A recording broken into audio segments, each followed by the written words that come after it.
All right, we got a lot of big VO industry events coming up. We've got Panicon, we've got Evocation, we've got One Voice USA, a whole slew of them. And that makes right now a great time to talk about networking. Now, if you think jamming your business card into somebody else's hand and collecting contacts is networking, you're doing it wrong. The truth is, most voice actors show up to conferences and events with the wrong mindset. And as a result, they leave pissed and frustrated that their networking didn't get them any gigs or any meaningful connections. But the secret to turning these events into literally career-changing opportunities is not in selling yourself aggressively or chasing clients. It's about building real relationships and playing the long game. I remember my first VO conference ever. It was Mavo back in 2018, and I was packing, and I mean a stack of business cards, ready to work the room. Love you, love your work. Mwah.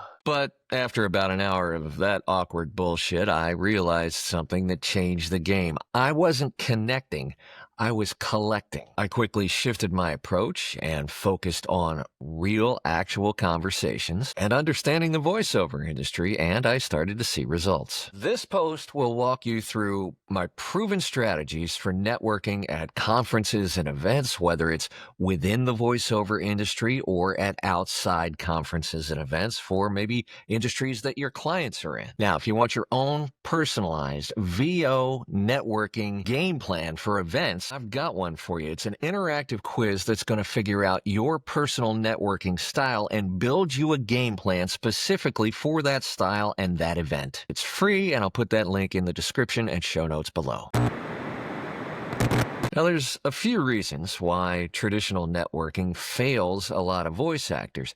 First reason is the old business card trap. I talked about this in the open. If you think, you're just collecting contacts and handing out business cards, that's not networking. That's the shotgun approach, and it's off-putting as fuck. People, as Maya Angelou once said, remember how you made them feel, not how many business cards you shoved into their sweaty palms. If your goal is to build a sustainable voiceover career, focus on quality and not on quantity. The second is chasing clients. First of all, if you're going to a voiceover industry event, there's a very low chance you're going to meet actual clients there. Yeah, there may be some casting directors, but that's a shark feed, and you do not want to be that guy. VO events, conferences, events, whatever it is, are about meeting peers and demo producers and other service providers that you can then start to get to know and vet and maybe one day put on your team. If you walk into the room thinking, oh, I'm going to find gigs here, or I'm going to find clients here, you're probably mistaken. You're just going to come off as desperate or pushy or just dumb. Third is the fear of being salesy, right? A lot of voice actors, and rightfully so, don't want to come across as that plaid-jacketed sort of used car salesman. But here's the thing, networking is not about selling. When you approach meetings and chats and conversations with real curiosity and actual authenticity, you build trust and you build rapport, and that leads naturally to opportunities. You don't have to force it. So I want you to think about developing a new networking mindset, right?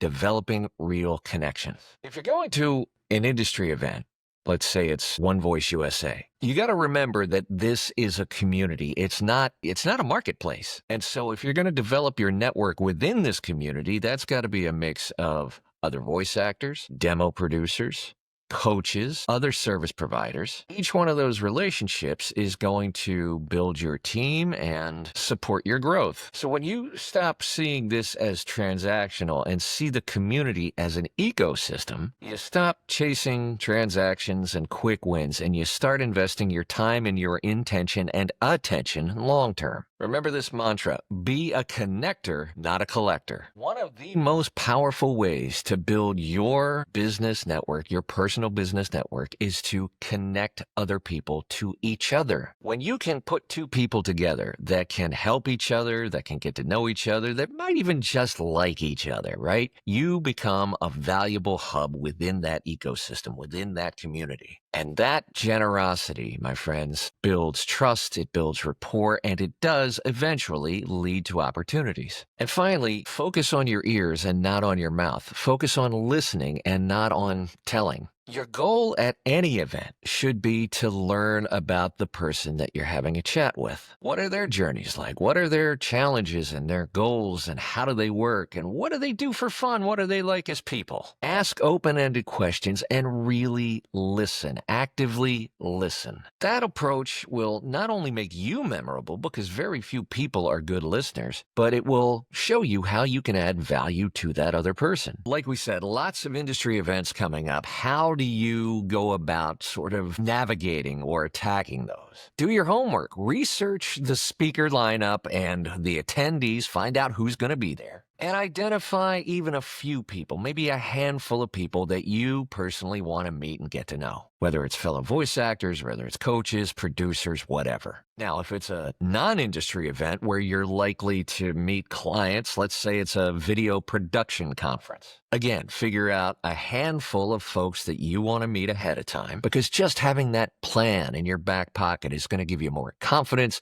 it's going to give you more swagger, and a better sense of purpose. Here's a pro tip. If you really want to know what those potential buyers at that event are all about, their job titles, their challenges, their pain points, what their personalities might even be like. They're all in the big book of VO client avatars. You can do your research up front and have it done and walk in with that game plan, that confidence, and that swagger. And finally, set yourself clear but realistic goals. A lot of these conferences and events are fairly huge. It's like Disney World. You're not going to see it all. You're not going to meet everybody. So set achievable goals, even if it's meeting 3 people on that list that you made. Maybe it's learning about 2 new industry trends. That focus is going to keep you from feeling overwhelmed, especially at massive events like VO Atlanta. And it's also going to help you measure your success. And finally, prep an intro. What's an intro? Just a brief, authentic, real introduction about you and what you're passionate about in the business. Hey, I'm Marcy. I'm part-time and I work in commercials and corporate.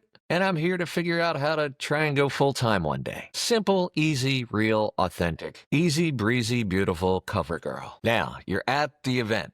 How to network that bugger like a pro. Start with small talk that matters. Instead of the generic garbage like, oh, what do you do? Try something like, what are you working on right now? What do you do for fun? And yeah, maybe even sometimes, where are you from? But here's the crux of the thing. You've got to ask way more than you talk. You're there to learn about that other person. That invites them to tell their story and thereby connect with you. Next, use body language to show people you're interested and engaged. You're physical with a voiceover script. You need to be physical in conversation. Now, I don't mean look like an epileptic in a swimming pool. Simply maintain eye contact, nod, smile occasionally, and make sure you're focused on that person and only that person. Those nonverbal cues show them you're interested and you're engaged. Now, I said ask way more than you talk, but it's still okay to share your story. That's our third tip.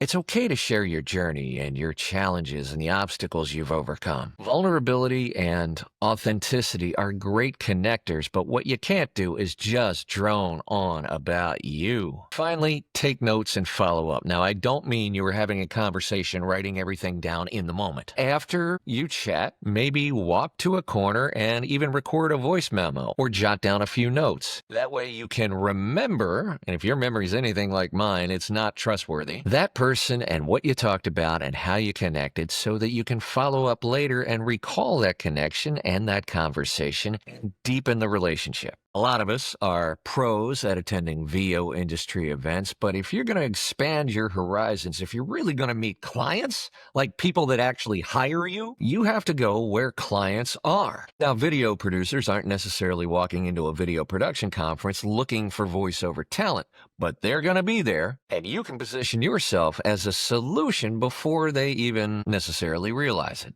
Again, research the conference. What's the focus? Who are the speakers? What are the attendees like? And tailor that intro to how you can add value and solve their problems and address their pain points. For example, you're at a video production conference. Your intro is not going to be, "Hi, I'm Paul. I work in commercials and corporate, and I'm here to take my career full time." What the hell are you doing? But it might be, "Hi, I'm Paul. I specialize in corporate voiceovers that actually engage the audience and deepen the impact of the content." Going to these outside the VO bubble industry events can lead directly to clients. I've done it and I've seen it. Do not limit yourself strictly to within the voiceover bubble. Get outside your own ecosystem. So you meet a bunch of people at an event, whether it's in the VO industry or not. How do you then leverage that, maybe using social media and online communities? Well, first of all, you can use LinkedIn to connect not just after the event, but even before. "Hey, Joe, just wanted to reach out and connect here on LinkedIn. Wondering if by chance you're going to the ABC video conference." "Hey, Ozzy, great to meet you at VO Atlanta.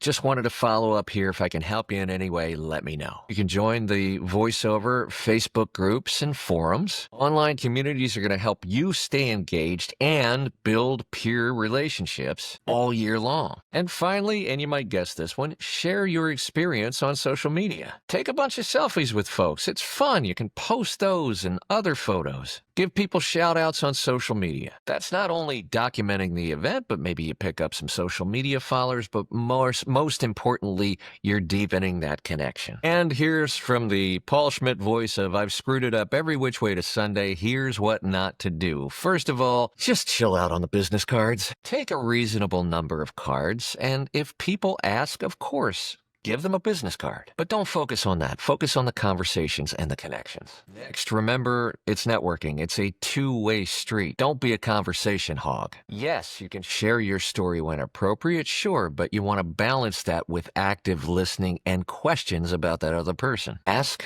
more than tell. And finally, do not ignore follow-up. You work so hard to get these connections, but that's just the beginning. Without the follow-up, occasionally, not every damn day or every week or even every month, but if you don't follow up regularly and occasionally, that relationship's going to fizzle out. Now, when I first started my VO career, I thought, man, I have to do this all alone. But at my first VO Atlanta, which I think was 18 or 19, I met another voice actor, Craig Williams, who became my accountability buddy, and we've talked every Monday for the last, I think, 7 years. And I can honestly say it's been one of the biggest differences in my career, and over those 7 years talking every week, this dude has become like a brother to me. Good for your career. Good for your life. A little later on, I was at a video production conference in the DC area, a couple hours north of me, and I met a content creator who became a regular client for me and one of my first early recurring clients. And none of that happened, guys, because I was jamming business cards into palms. It happened because I showed up with curiosity and authenticity and wanted to build real connections. All right, so let's recap your networking action plan. First, shift your mindset from